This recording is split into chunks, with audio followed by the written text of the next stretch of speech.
Today I am going to take the time that I have living in this COVID world that has given us the opportunity to take on tasks that we have neglected for a while.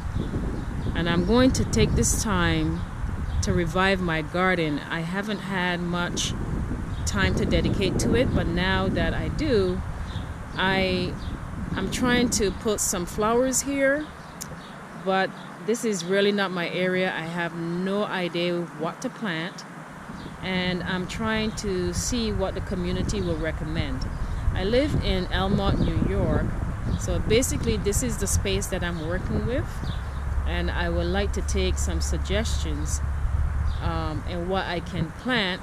Preferably I would like perennials, low maintenance, that way I wouldn't have to do too much maintenance. Once we get back to our natural order of things, I would still like to have a space that is beautiful but doesn't require too much maintenance on my part. So any suggestions that you may have would be greatly appreciated. I have started so far.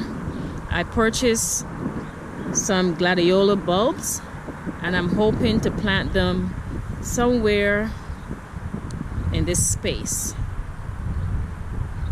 So as you can see, it's pretty bare, and I do need a lot of help. So any suggestions from the experts out there to this novice, I would appreciate you and your comments. Thank you very much in advance.